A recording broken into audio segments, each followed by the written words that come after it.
Welcome to Phillip Island, Victoria in Australia. What a setting we have for this great sporting contest, the Little Penguin Sea to Dune race. Nervous moments always as they gather on the beach, the tension mounting, and away they go. There's the defending champion, wearing his familiar navy blue and white, great waddling style. Another pre-race favourite though, losing touch with the pack. Maybe that's why. A few too many fish in the day's feeding. There's a familiar face, Skip McIntyre, 8 times a champion back in the 90s, a very successful coach now, keeping a keen eye on proceedings. This the leading group, 1 or 2 still able to put on a show for the camera, others just ploughing straight over it. Some resorting to shortcuts. Sad that cheating has crept into this beautiful sport. The judges will have a look at that. But up at the front, the pace is relentless, closing in on those sand dunes that will offer a bed for the night. The fatigue starting to tell. Who's got the finishing kick up on the outside? What a turn of pace from that one, whichever one it is. No answer from the rest, and he takes victory. What a win. There we are, into the Burrow, building an extension with his winnings, and back tomorrow to try and defend his title here on Phillip Island.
Good evening and welcome to Live Penguin TV. My name's Megan and I'm going to be your host tonight as we watch the world's smallest species of penguin, our little penguins who have just arrived, coming out of the water, crossing the beach and making their way back to their burrows here on Phillip Island, Victoria, Australia. And tonight I'm joined by Ranger T. Hello everybody. Welcome again to another fantastic episode of Penguin Live TV. So Megan's going to be telling you lots of stories, but I'm also going to try and stump her with heaps of very difficult questions. Do your worst. Yeah. So make sure you jump onto the comments on Facebook or YouTube and I'll try and get all of those questions answered, and have a think about how many penguins you think came out last night. We'll give you a couple of minutes and we'll let you know who got closest. Thank you, Trace. There you go. Get your guesses in, everybody. If you watched Live Penguin TV last night, tell us how many penguins you think crossed the beach. And our penguins tonight are a little bit earlier than last night. So you might have noticed that we're starting the stream later because penguins are coming in later and later as we have those brighter spring nights and the sunset gets a little bit later. But these guys are a bit earlier than we thought they would be tonight. And they're not waiting for anybody. We do have quite a low tide, which usually means our little penguins are a bit more cautious. They might wait a little bit longer before making that dangerous dash across the beach because it is the most scary part of their day. But these guys are heading straight into the rocks, and they do have a little bit of added camouflage, so maybe they might wait there a little bit before they make their dash across that little bit of open sand that's left. So we'll keep our eyes on them and see what they do. But they're feeling a bit extra brave tonight by the looks of it. They came in at 6:57 last night, so quite a bit earlier tonight.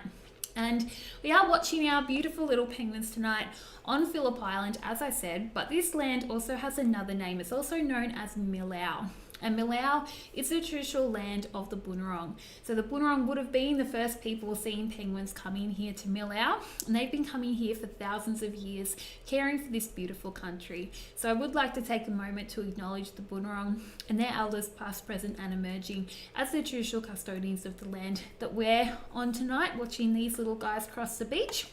And if you're living on any traditional lands of any Aboriginal or Torres Strait Islander people, please pop in the comments. Let us know which lands you are joining from and acknowledge the traditional custodians of those lands. And our penguins are making a break for it. They're not waiting for anybody tonight, not even us. So they're making that dash. And I'm going to guess that we've had a start to our penguin count. No? Not yet. Oh, if not any moment, our penguin counter Sally tonight is probably quite busy counting these little guys. It is just a ranger with a pair of binoculars counting our penguins each and every night, which is no easy feat. So she'll be quickly counting these little penguins and then writing it down on her sheet of paper and letting everyone know we've had a start to our penguin count. And we will count them now for the next 50 minutes to see how many came home. And is everyone... We had a lot of guesses, Therese, as to how many came in last night. We have had quite a few guesses. Anybody close? There is one that's really, really close. Mm-hmm. Jenny, one of our wattle watchers, I reckon. Oh, So, Jenny. Yes, so Jenny.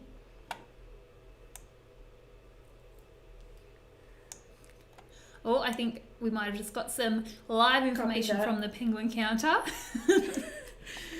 Was that a group number?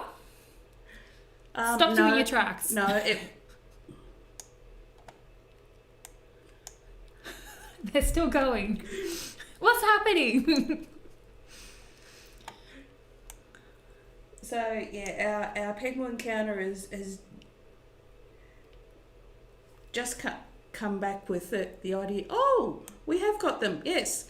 So They almost missed the first group by the sounds of it. they almost missed the first. See, I group. told you all they were early. They were. So yes, we have had an official start to the penguins. Beautiful.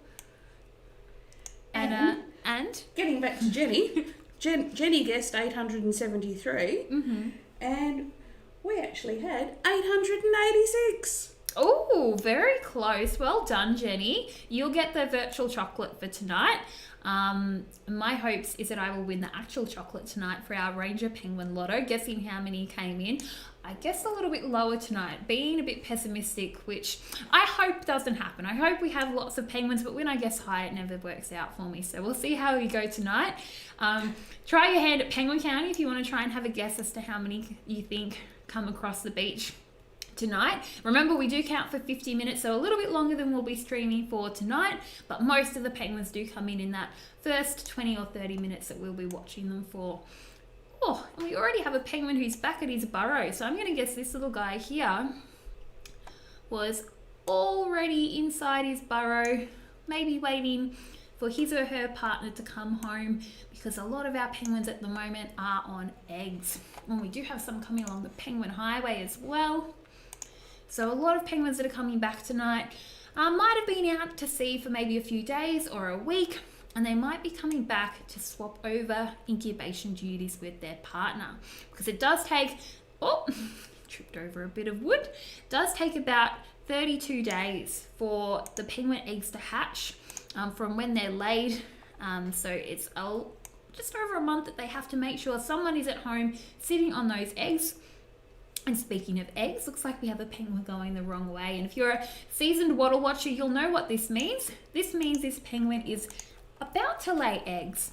So she doesn't yet have eggs in her burrow, but in the next few days, she'll be laying most likely. She doesn't want to accidentally lay her egg in the water.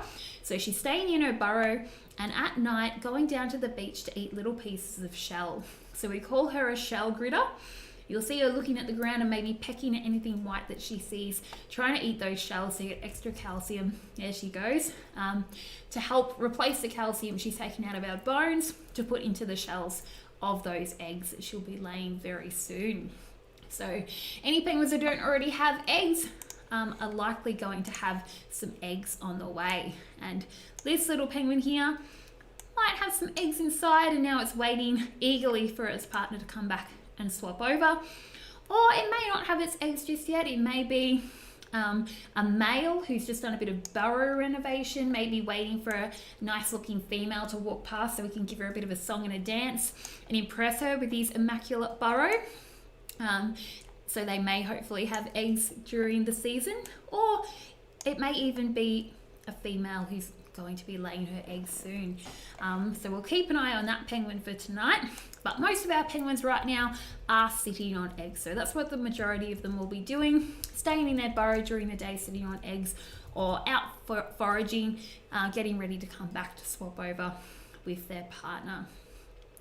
And we have another decent sized group coming across the beach. And these guys don't seem too nervous either, except you might see though that one penguin who was almost getting left behind at the back, kind of leaning close to the ground, looking a little bit nervous. And I think that you can kind of tell how a penguin's feeling going across the beach by how it walks. I think that the penguins at the front usually look really confident. They kind of puff their chest out and strut along the beach. And the ones at the back are like, oh no, don't leave me behind. But they're a bit more nervous. They don't know if they should run back. They're leaning close to the ground, ready to hide or run at any moment. So you do kind of see little different penguin personalities in the way that they move around. And if you were to hear them calling out as well, I think the nervous ones tend to be a little bit more vocal with their calling, maybe hucking a little bit more, going huck, huck, huck, huck, waiting for someone to reply. There we go. I think they do have personalities, or if you want to be scientific, behavioural syndromes, little behavioural traits that differ between individuals with our little penguins. There's our shellgooder on the rocks. And I should also say that Live Penguin TV tonight is brought to you by Phillip Island Nature Parks, which is who we work for. You can see our little logo up there in the corner.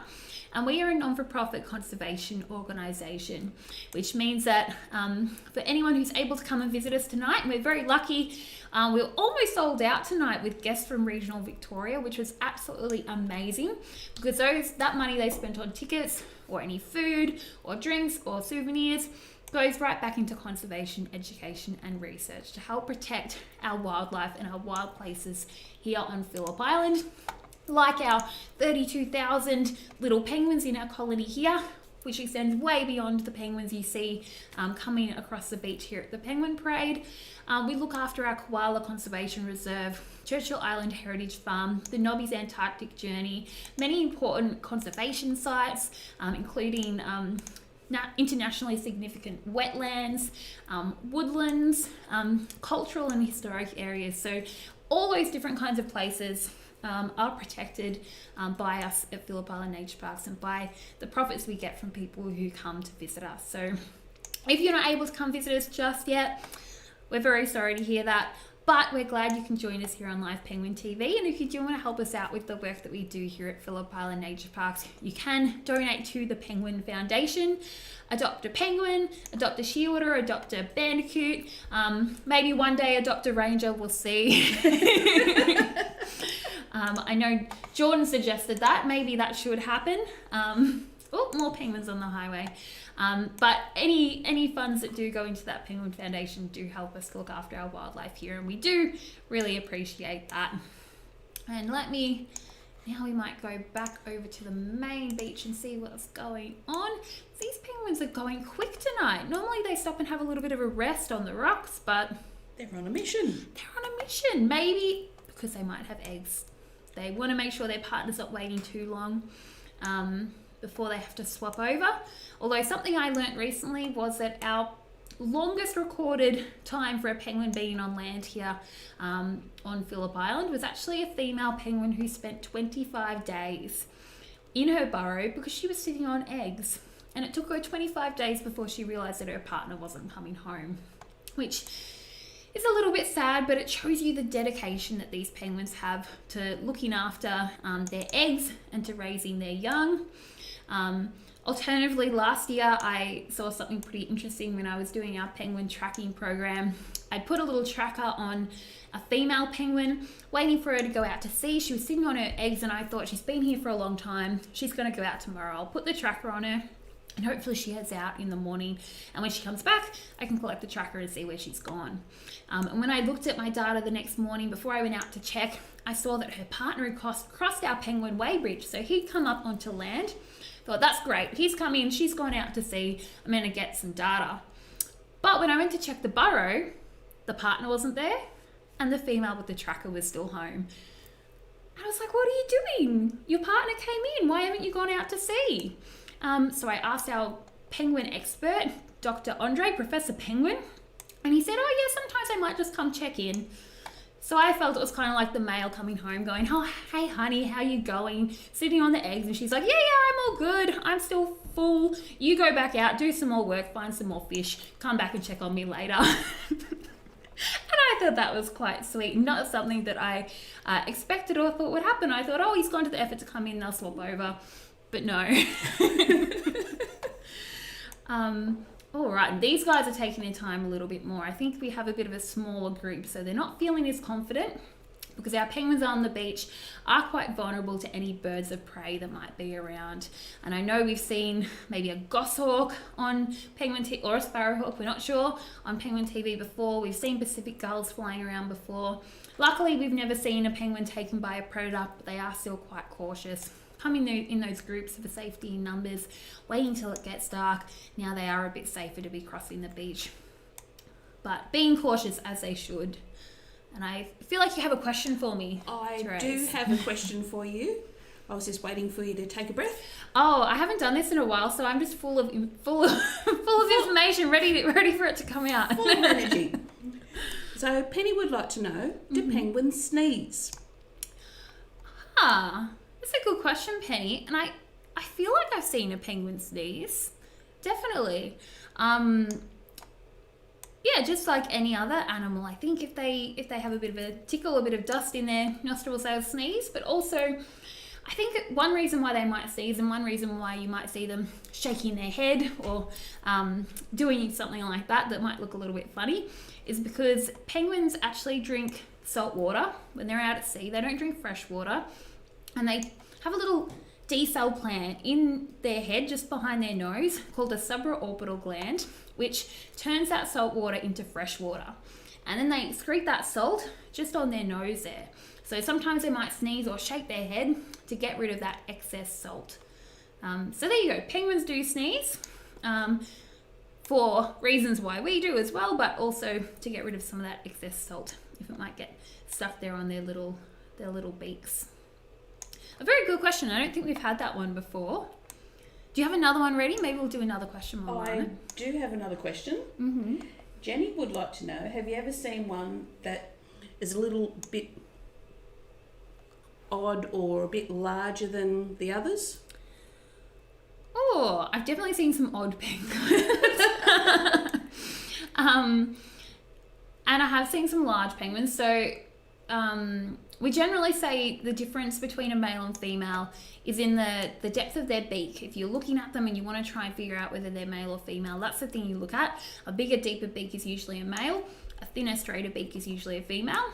But there is also a slight difference in weight. Usually the males are a little bit heavier than the females, but it's not something you can really use to definitively tell them apart. But the biggest penguin I've ever seen was a male during the breeding season, so he should be putting all his food and all his effort into raising chicks, but he still weighed 1,500 grams, and the normal weight for a penguin is 1 kilo, and he weighed 1.5 kilos during the breeding season, which was a bit crazy to me. He was very, very good at finding food, I would say. But if you want to see a big penguin, you should come here during our penguin molting season. Because they do have very special waterproof feathers. They can't lose and replace their feathers gradually like other birds. So they do what we call a catastrophic molt.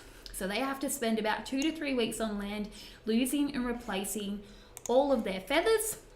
And for that time, they can't eat. So they have to more than double their body weight before they molt. That penguin has a funny walk. That's a bit of an odd looking penguin. Let's follow him around. So, yeah, that penguin has a really funny walk, but he's doing fine. So, yeah, if you can imagine some of these penguins, twice the size they are now. Some of them have trouble walking as is. Sometimes during the molt, which is around February, March, once they finish breeding. Sometimes penguins are just kind of on their bellies, pulling themselves along the beach with their feet and their flippers. They're so chunky. And I should say chunky, not fat, because they're like little penguin bodybuilders. They put on most of their weight in muscle rather than in fat, which takes a lot of effort. And we have had some quite distinctive penguins here before. Like we did have a penguin who had not just a white belly like he should have, but a bunch of little dark spots on his belly, which was just a mutation pigment in his feathers. We have a penguin we affectionately call Stumpy, and I actually saw Stumpy just a couple weeks ago. And for those of you who don't know what I'm talking about, Stumpy is a penguin who is actually missing a foot. So he has just a little stump on his ankle where his foot should be. But he's lived a very long time, and we've seen him coming here to the Penguin Parade for quite a while. And a few weeks ago, the ranger down here at Penguins Plus saw a penguin who was really struggling to get across the beach, but he made it up to the rocks. So I went over to just check the penguin was okay, that it wasn't injured, that it didn't need to go to our wildlife clinic. And when I picked up the very feisty, very unhappy penguin, it was Stumpy. Fully healed little stump there. And I put him back, and he went on his way to make his way back to his burrow. So there's certainly some distinctive and funny penguins that we see around the place, and definitely you will see some chunky penguins around, especially if you do come here during the molt. And we do sometimes see penguins with old injuries, like that one that had a little bit of a funny limp. And as long as they can get where they're going on land, we're not too concerned about them. The most important thing for a penguin is that they can find food when they're out at sea, because that's what they need to be able to do to survive. And then they just have to come onto land for breeding and for molting. But if we do find a penguin with an injury and it's fresh and it needs our help, that's why we have our wildlife clinic here at Phillip Island Nature Parks, where we can take any sick or injured animals, whether it be penguins, possums, other seabirds or marsupials, so we can rehabilitate them for release back into the wild. We even occasionally get the odd penguin visitor who shouldn't be here. We do only have little penguins in Australia. They are found in Australia and New Zealand. And occasionally we do get other penguins who've been blown off course, things like Fiordland penguins, I think we had a couple years ago, and other ones that kind of live in the Southern Ocean or around New Zealand. But we should only have little penguins here, and that's what our penguin hospital is best at, looking after and rehabilitating little penguins. That's a nice big group coming in now. And finally, we have some penguins who are going to have a bit of a rest. I know. Goodness. Having a bit of a rest on the rocks, doing a bit of preening. Because like I said, they have those special waterproof feathers, and all those 10,000 teeny tiny feathers, they have to interlock to form a waterproof barrier. So it's a lot of work to maintain. So they'll stop and have a bit of a preen of their feathers, help each other out with preening while they're in a group. And they also have a little oil gland under their tail, so you might see them getting some oil and putting that through to condition their feathers and keep them nice. So our penguin counter, Sally, just told us that there was 116 in that group. Oh, 116, wow. I only guessed 500. I think I should have gone a bit higher if that group was 116. Wow. Did anybody have any guesses? Probably not, we didn't ask them to. Did anyone count 116? No one's guessed 116, but there's been a couple of cheeky people saying the first group should have been 140 and the second group should have been 66. Oh, okay. Oh, a seasoned penguin counters by the sounds of it. No, the reason was that the football theme. Oh, are we still on the football, are we? Some people are. That's all right. I did actually watch the most football I've probably ever watched on Saturday, and it wasn't too bad. And on that note, people can buy footy penguins from our store online. There you go. They make a great present. I gave my dad a Melbourne one, so he's very happy, as you can imagine. So you can check out our online store through our Facebook page, isn't it? Yep. If you do want to buy any footy penguins or any other penguiny merchandise, which does again go back toward those profits do go back towards conservation. Well, that penguin almost got left behind, poor little guy. Oh, and here comes another group just as I was about to change the camera. And we do call this pathway the Penguin Highway because, as you can see, it's the most popular penguin pathway at the whole penguin parade. We do have 5 pathways across this whole beach, and we're watching only one of those pathways, but it is the most popular. And the penguin pathway is certainly a nice, big, easy pathway for them to use to make their way home.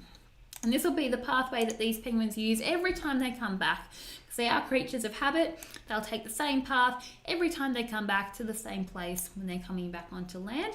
So they know exactly where they're going. That's why they're so quick and look like they're on a mission, because they don't have to stop and check their map or their GPS to figure out where they're going. They have an excellent memory, and they use landmarks to find their pathways and figure out where they're going. There's a whole heap of little penguin butts on our screen. What a nice big group. And I do love this little point of view of the penguins, because it is what you might see in the morning when the penguins are heading back out to the ocean an hour or two before sunrise. But they won't all go back in the morning. Some of them might stay on land, especially if they have eggs or if they have a nice full tummy. They might just stay on land for a little bit of a rest.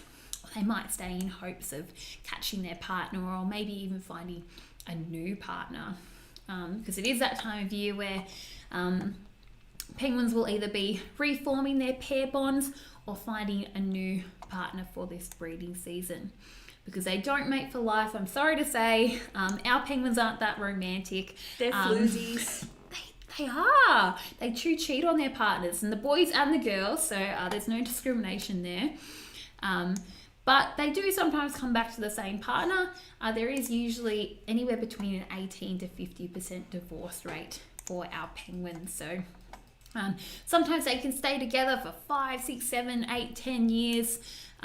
But sometimes if they have a poor season and they don't do well raising chicks, they're more likely to get a divorce or to go find a new partner, because they want to do the best that they can in raising chicks and passing on their genes to the next generation. So if they don't do well, kind of blame their partner, and they might move on for the next season and find someone who they think might do a little bit better. But in each penguin pair, there is usually a lazy penguin and a hardworking penguin. So I'd say you want to be well, you probably actually want to be the lazy penguin and let your partner do the work. But if you don't do enough work, you might get a divorce. So it kind of sounds similar to humans, doesn't it? It does. So question in relation to penguin parenting from Anita. She wants to know who feeds the penguin chicks if mum and dad don't come home. Ooh, well, unfortunately, if mum and dad don't come home, no one else will feed those little penguin chicks, because they're completely reliant on their mum and dad while they have their fluffy, downy baby feathers. They can't go out and find their own food.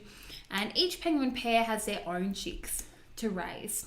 So they won't adopt or raise anybody else's chicks. They'll only feed their own.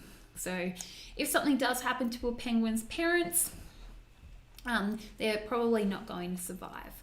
But that's completely natural, because these guys are wild animals, so we don't want to interfere with any of that natural mortality, which is quite sad. But so many chicks get raised each year. We had an amazing penguin breeding season last year.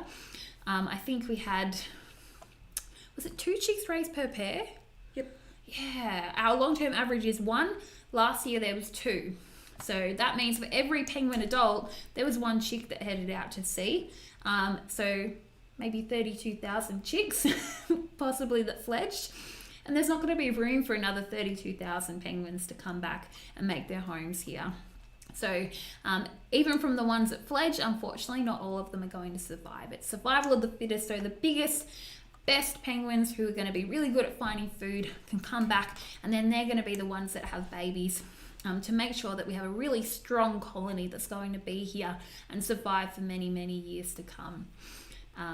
So it may seem sad in the short term that maybe not all the chicks survive, but it is for the overall best of our penguin colony to make sure it maintains that it's nice and strong, and that our penguins are doing well, and the best penguins are the ones that are raising those chicks. And we only have 5 minutes left. Gosh, that went fast. Maybe we'll do a couple more questions. One question from Mandy. Mm-hmm. Have we used the live stream for any of our research? We haven't. Trying to think what we might use it for, but it could certainly be interesting. I know that we've seen some really interesting things on the live stream that we wouldn't have seen when there was no one here. Like seeing that bird of prey coming down is something we've never seen, because when there's people there, these predators act quite differently. Our penguins, they don't care that we're here. We've been coming here for their whole lives, so they do what they do regardless of whether we're here or not. But seeing things like birds of prey, like owls flying around, even the feral cats that have come and walked past our cameras is something that we've never seen before in our time being down here on the beach watching the penguins with people all around us. So kind of in these unprecedented times, while we haven't had any people and we've been running our live streams, we've seen some really interesting things. I don't know what capacity we would have to use our live stream for any research, but we've definitely seen some things of note. And there's actually a student who I think this year is starting a project to look at how the penguins' foraging behaviours have changed during that time of restrictions, when we've had limited human movements to previous years, to see if the penguins' behaviour has changed at all, which will be really interesting to see, because we haven't seen them doing much different here, but we've definitely seen some interesting things in regards to those predators, haven't we? We sure have. One last quick question from Rachel. Mm-hmm.